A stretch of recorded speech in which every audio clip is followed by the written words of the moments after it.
¿Qué tal? Estamos hablando estos días de la conversión de algunos protestantes militantes, algunos de ellos ministros, recogidas en un libro muy hermoso, Sorprendidos por la Verdad, Surprised by Truth, que habla precisamente de la importancia que tiene para la vida cristiana el descubrimiento de las verdades bíblicas y cómo estas verdades bíblicas terminan llevando a la convicción de que la Iglesia Católica es la única verdadera. Y eso nos alienta primero a amar más a nuestra Iglesia y en segundo lugar a asumir una responsabilidad en la conversión de nuestros hermanos evangélicos. Una de las historias más impresionantes de estas 11 es la de Bob Sungenis. Bob Sungenis es un famoso apologista católico hoy en día y curiosamente en su tiempo fue un famoso apologista protestante y además marcadamente anticatólico, ¿no? Bob Sungenis fue criado en un hogar católico, nació en un hogar católico, pero en un hogar católico que no practicaba la fe. Entonces, nunca practicó su fe, nunca supo lo que su fe significaba. Terminó en una universidad donde, precisamente porque no tenía ningún tipo de fortaleza de fe, ningún apoyo de fe, se dedicó a una vida completamente libertina, perdida, alcohol, un poco de drogas, como él mismo señala, no muchas, pero algo, mujeres, sexo, y finalmente esto lo llevó a una crisis personal, una crisis de soledad. Sabía que no tenía amigos, que tenía simplemente compañeros de ruta en toda esta vida desarreglada y desordenada, y en un momento de tristeza, de soledad profundas, cuando se encontraba completamente solo en el dormitorio en el campus universitario, decidió en un momento de desesperación tomar la Biblia. Comenzó a leerla y se quedó absolutamente fascinado de las Sagradas Escrituras. No pudo parar de leer los Evangelios, los Hechos de los Apóstoles, las cartas, pasajes del Antiguo Testamento. Y esto lo llevó a la convicción de que necesitaba volver a la vida cristiana. Entonces decidió ir a la iglesia. ¿A qué iglesia? A la católica, porque a esa iglesia había pertenecido.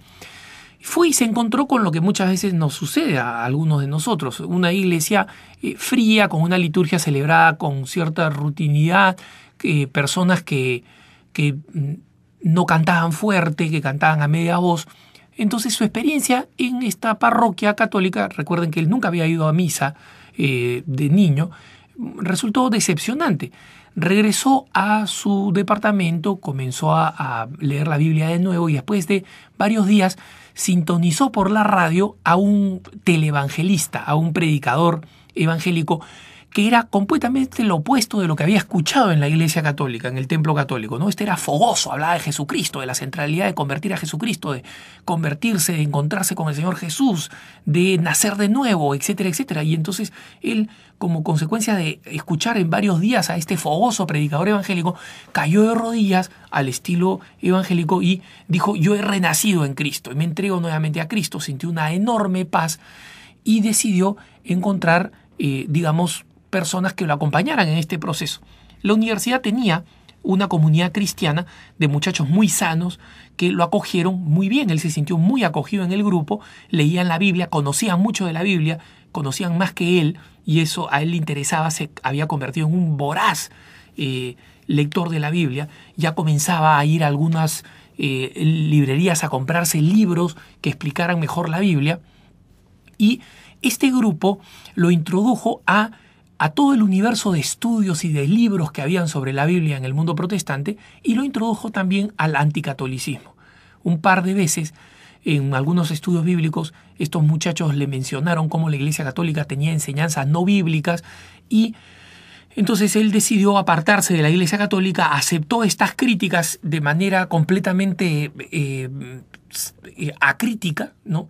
Y se dedicó a formarse. Decidió ir a una universidad y se convirtió en un lector voraz, porque, entre otras cosas, quería ser alguien que enseñara Biblia, quería ser un ministro protestante que enseñara Biblia y quería también predicar a través de los medios de comunicación como él se había convertido a través de la prédica de un interpretador bíblico en la radio, ¿no?